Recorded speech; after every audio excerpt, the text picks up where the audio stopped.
Creating new jobs in North St. Louis, the manufacturing center expected to boost the area's economy. A problem property finally coming down. We're live in Fenton with the details on the Stratford Inn finally being torn down. Shoppers beware, where a rash of weekend armed robberies happen, and the warning from police this morning. The coldest morning of the season has arrived, and temperatures today don't move much, but better weather's on the way tomorrow as we climb into the 50s.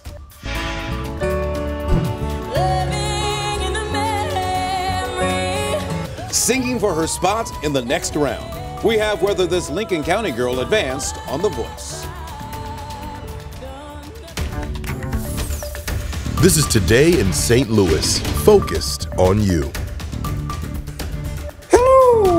Belleville, hope all is going well out there. No matter where you are in our area this morning, baby, it's cold outside. It is what Anthony's calling one of the coldest mornings we have faced so far this season. But you know what?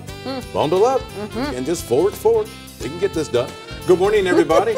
It's Tuesday. I'm ready now. I'm giving the speech. Get everybody pumped up for the Tuesday. I'm feeling it. Let's do this. Yeah, me too. Let's do it so we can get out of here. I'm just kidding. Good morning, everyone. So great to see you. I'm Michelle Lee. Paul Cook's been keeping an eye on the roads, and we are still moving?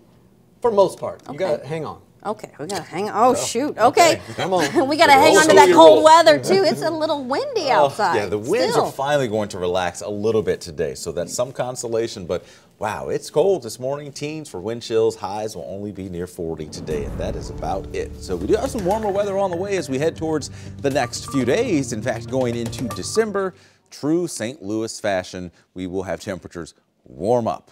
Yeah, we don't ever get the typical usual kind of weather. It's always one extreme or the other. This morning, it's the cold extreme. 26 now at Lambert. That's the coldest so far we've seen since fall began. In fact, you have to go back to the beginning of the year to see numbers like this. So yes, we're getting deeper into fall, and well, you certainly can see it and feel it out the door this morning. It feels like 9 in Litchfield, the wind chill there, 13 the wind chill in St. Charles and Chesterfield. So cover that exposed skin up, the hands, gloves, even little ears. You may need the hat this morning. We're up near 40 this afternoon. We'll talk about some warmer weather tomorrow and rain to end the week. That is coming up.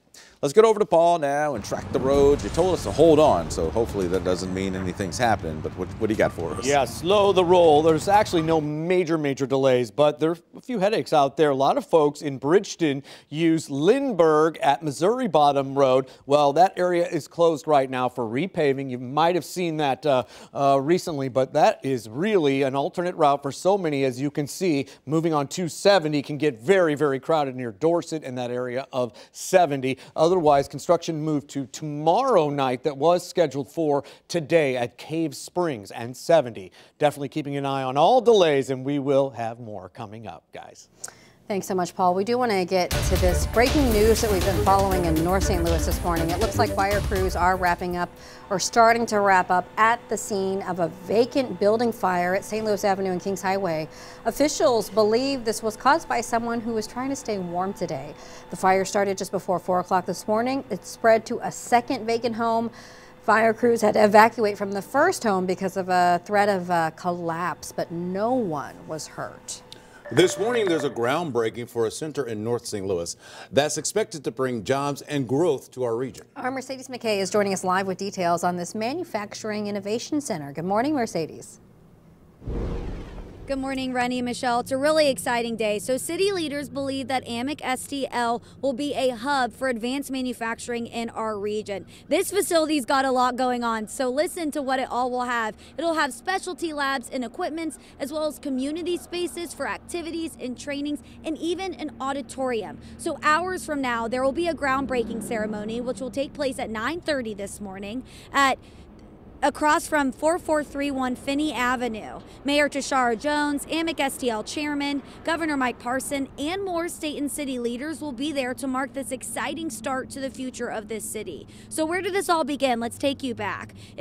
We'll take you back to September of 2022, when the federal government awarded a $25 million grant to our area for advanced manufacturing projects. So we won that funding from the American Rescue Plan Build Back Better Regional Challenge, and that's all thanks to Greater St. Louis and Company. The challenge was centered around accelerating innovation and entrepreneurship while creating jobs. According to our partners at the Biz Journal, $7 million of that $25 million went towards the construction of AMIC STL. The $150,000 square foot center is in North St. Louis's Van Deventer neighborhood and is adjacent to Rankin Technical College's campus. Then Boeing announced it would contribute $5 million to the center, as well as to become a driver of research and development efforts. Now, the mayor's office does believe that this not only will bring educational and economical opportunities to the North St. Louis area, it'll actually just shine more light on the area, an area that really does need more jobs. So they're hoping this will only create a better North St. Louis community. Live at City Hall, Mercedes McKay, 5 on your side.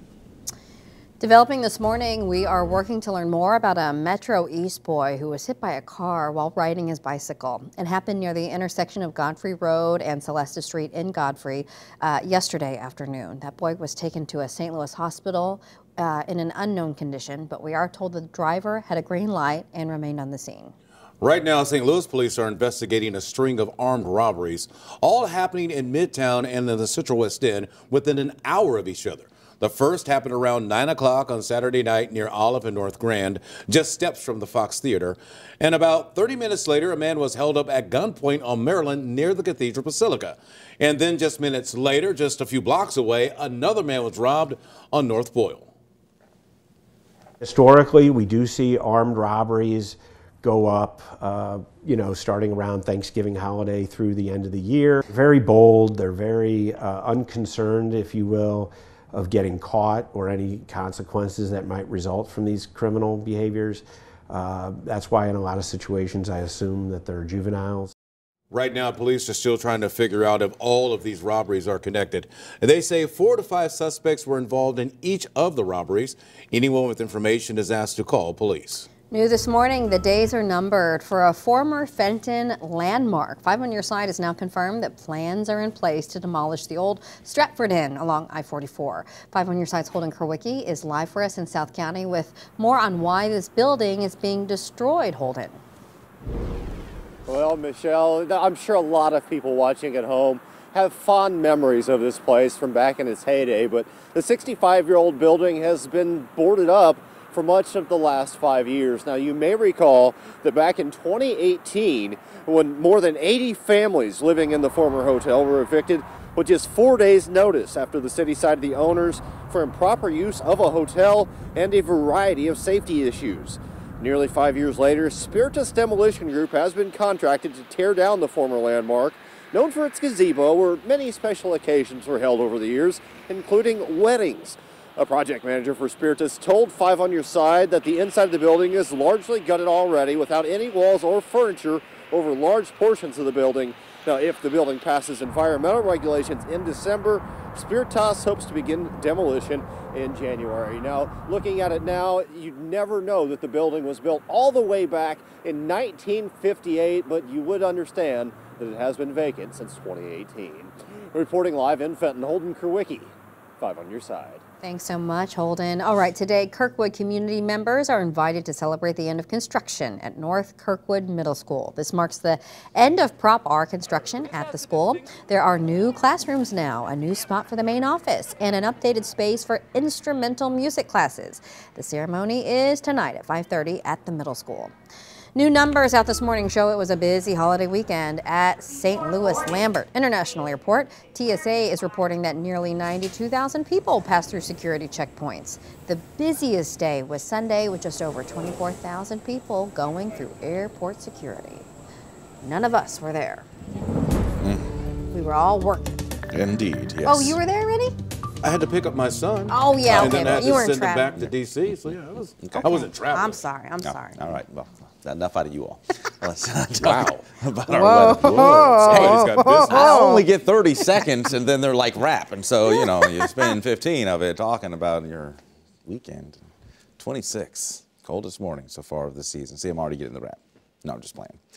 High pressure and control of our weather today and tomorrow. That moves off towards the southeast on Wednesday, and then on Thursday, here comes our next weather maker. This is going to give us another round of rain. We will talk all about that, but in the meantime, I'll toss it back to you guys so you can keep going. All right, Finish Anthony. your talk.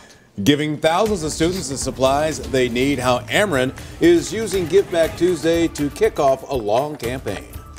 And performing an original work in hopes to move on to the next round. We're going to show you if a Lincoln County girl advanced on The Voice.